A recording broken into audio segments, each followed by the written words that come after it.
Hi everyone. இன்றைக்கி நம்ம இட்லிக்கு ஒரு தக்காளி சட்னி எப்படி டிஃப்ரெண்ட்டாக டேஸ்ட்டாக பண்ணுறதுங்கிறத இன்றைக்கி பார்க்கலாம். இன்றைக்கி பார்த்திங்கன்னா கொஞ்சம் தக்காளி எடுத்திருக்கேன். அதை இட்லி பானையில் வச்சு நம்ம அவிச்சு எடுத்துக்கலாம். ஒரு 5 மினிட்ஸில் வெந்துடும்.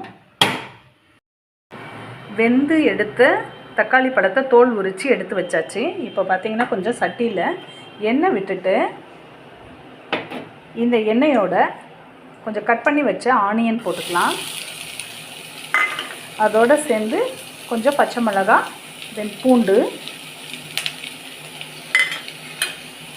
இது கொஞ்சம் நேரம் வதங்கணும். இதோட கொஞ்சமாக சீரகம் சேர்த்துட்டு இது நல்லா வதங்கினதுக்கப்புறம் கொஞ்சம் உப்பு சேர்த்துடலாம். உப்பு சேர்த்துட்டு வதக்கும் போது நம்மளுக்கு ஆனியனாக இருந்தாலும் சரி தக்காளியாக இருந்தாலும் சீக்கிரமாக வதங்கிடும். இது லைட்டாக வேகட்டும். இந்த அளவு வதங்கினா போதும். இதோட இப்போ நம்ம என்ன பண்ண போகிறோம், உரித்து வச்சுருக்கிற தக்காளியை இதில் சேர்த்துடலாம். சேர்த்துட்டு கொஞ்சமாக லைட்டாக விருப்பம் இருந்தால் மஞ்சள் தூள் லைட்டாக போட்டுக்கலாம்.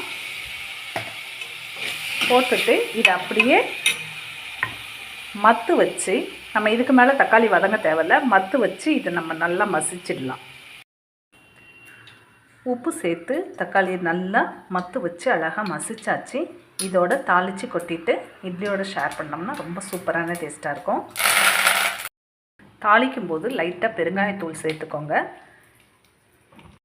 நல்ல டேஸ்டியான தக்காளி மசியல் ரெடி ஆயிடுச்சு. செஞ்சு எடுத்து தக்காளி மசியலோட சூடான இட்லி சேர்த்து சாப்பிடும்போது ரொம்ப சூப்பரான டேஸ்ட்டாக இருக்கும். நீங்களும் ட்ரை பண்ணி பாருங்கள்.